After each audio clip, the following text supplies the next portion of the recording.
What's going on, you guys? I hope you all are doing well. Today I'm going to be doing another beat breakdown of a song that I created for a good friend of mine for her upcoming EP. I titled it Calling Me, but it includes a sample in which I have been getting a good bit of requests to do breakdowns of beats that involve samples and show you how I personally build around them. So I'm going to do that, and hopefully you like the beat. Disclaimer, I'm not going to be playing the whole song all the way through because I want you to actually hear the final version of the actual song once it drops, but I'm going to be going section by section and then detailing how I did this, how I did that, why I automated this, and yada yada yada. So enough talking, I'm going to go ahead and show you all the sounds that I use because sound selection is key, whenever you're making a beat. So the sample that I used is called Juice by Dolla. It's off of his, I forgot what the album name was called. I'll put it in the description once I do remember what it is called. But it's like this little section towards the end of the song where he's going straight a cappella. I decided to chop that and use it. So I'm going to go ahead and turn off all of the effects for it and then walk you through what I added. So as you can see, the chain is quite extensive, but I mean, it's just EQ and compression really. So I'm going to turn this down because it's loud and then play you the chops.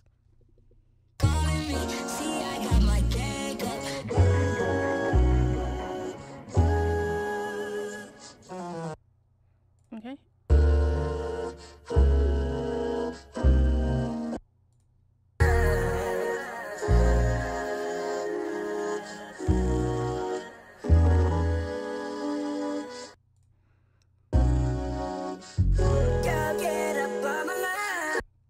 And as you can see here, I only pitched all of these up just a little bit, not too much. So had that, and go ahead and turn on the effects for it. Okay, so what we have in the chain is just a compressor and EQ, just to put it in. Let's see, I cut off a lot of the highs and a lot of the lows. You'll see. Hold on, just show you how it's kind of trapped here.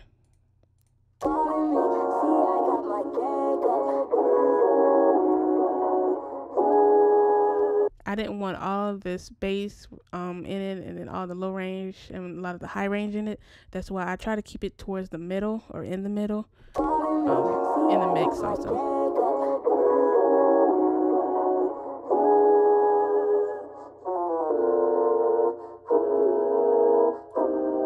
Get a simple bandpass filter. Again, more EQ on the mid-range.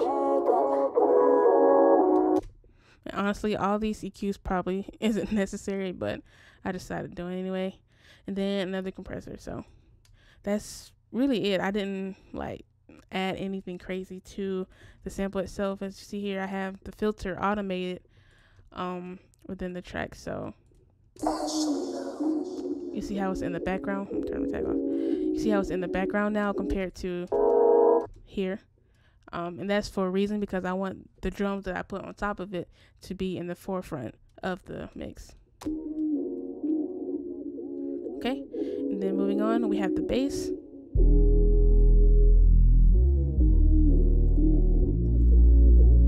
Oops, that's not it. Hold on. Alright, yeah, I got the synth bass from Silence. This is from a sound bank by the Beat Buffs, or Halfway is his name. So shout out to him for the sound bank. I got it a long time ago, but just a simple bass pattern. So you can find this sound within any VST really, or you can make it yourself. It's not too hard. But got that going on with this bass. With the sample. It's just following the bass line of the actual sample itself.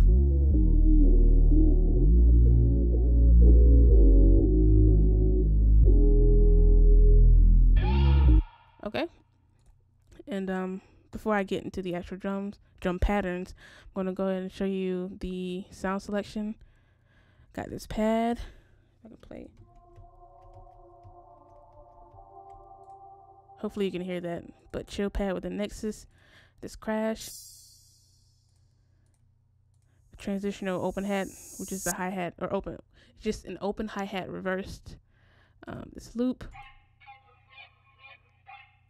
I'm sure you all have heard that loop before. This chant, this 808 like bass kind of thing. I think this is from Eastbound's kit, so shout out to him. A kick, simple snare, rim snare, a thick snare, thicker hat, some rolls, some more rolls, hat, like an R&B perk kind of thing, regular hi-hat, and then a clap.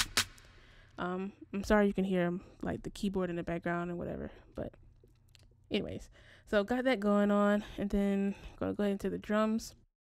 Gonna mute the sample for now. Gonna get into this. I honestly kept it pretty simple.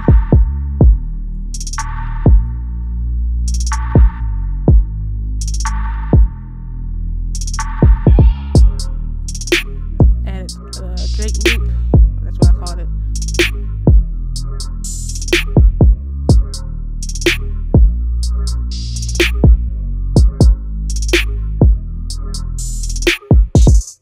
You see, I left a good bit of room, I think anyway, for the actual artist to sing or rap over. Not having like a whole lot of snare rolls and a whole lot of hi-hat rolls, but keeping it with the groove of the actual sample. That's how I created the bounce of it. So just one drum pattern, for example. It's very easy going.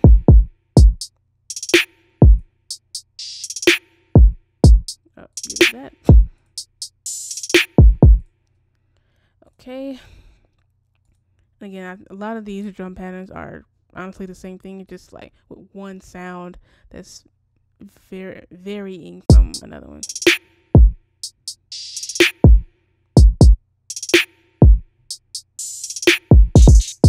Yes, as I can hear it right there.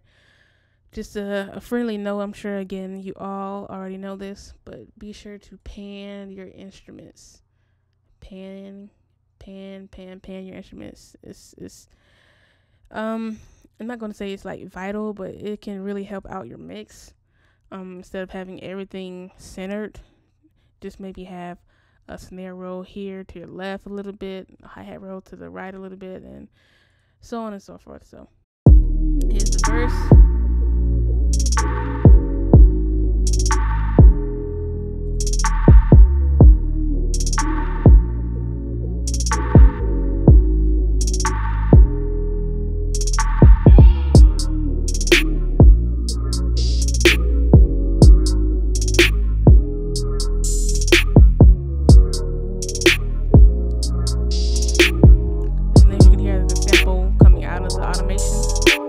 For a split second right here, and then I'm going to go into the hook.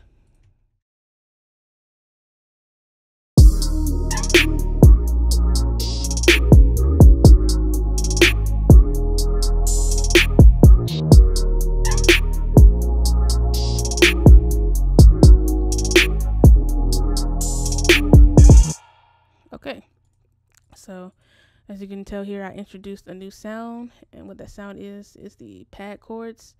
And to find the actual chords of the sample, honestly, I just played it by ear. It's the best way I could tell you. Just started off with finding the root note first, and then trying to stack a triad or try to stack an octave. That's why you see the D sharp and the A sharp here, and then the D sharp and D sharp here, and then A sharp and A sharp. That's best way I can explain it to you. Just at least that's how I know how to do it, is find it out by ear. But there are other ways, like actual digital ways to find out the chords or the key of samples and what have you. But just use ear. Oops, just played it by ear for this song. So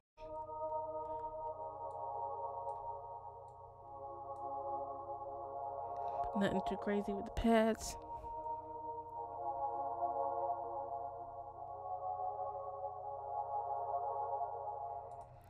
Okay, and I'm gonna go ahead and play you the sample with that and turn off the drums for now.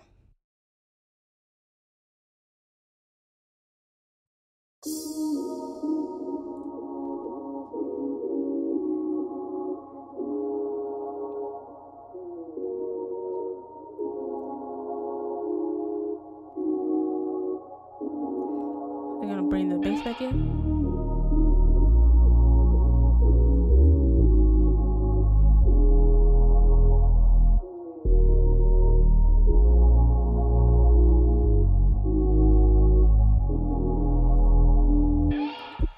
Like, the best recommendation I can give to you, like, if you are struggling with finding the key or the root note of samples, is probably like try EQing the sample in which you can only hear the bass or the lower register of it, and then listening, like really listening for the bass line of it, and then just building it off of that.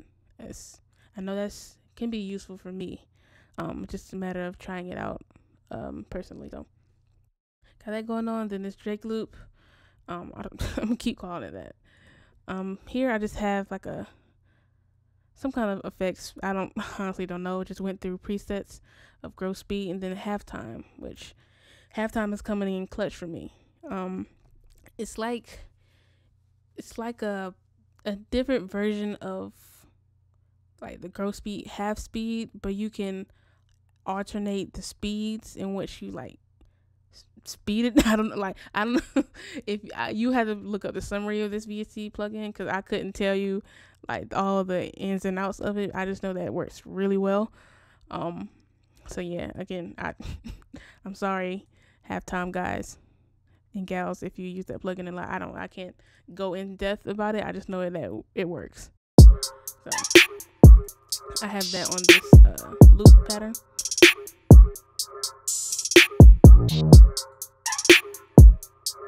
I don't know. Oh, okay. I don't know where that bass thing came from, but it's kind of 13 down here.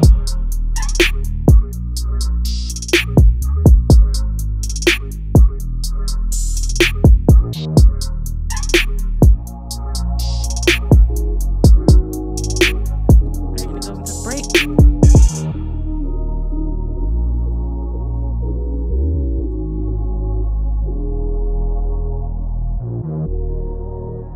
Have the filter coming out, or have the sample coming out of the filter a little bit, and it's going right back in for the verse.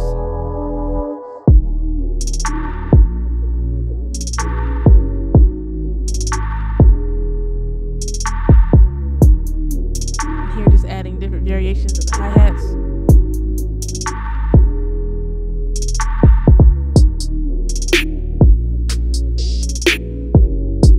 And the thing here, I introduced the taps as well.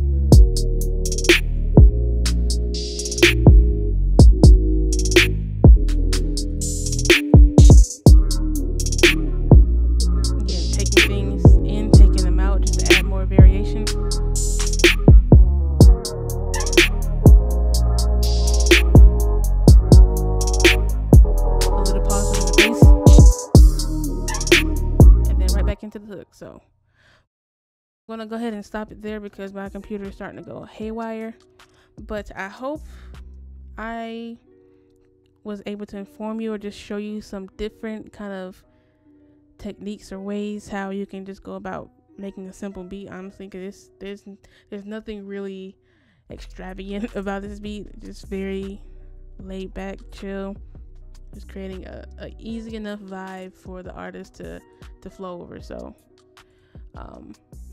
yeah, and I think that's pretty much it. With that being said, I appreciate you guys for watching this, for listening, and hope you all have a great afternoon, evening, morning. Yeah, peace out, guys.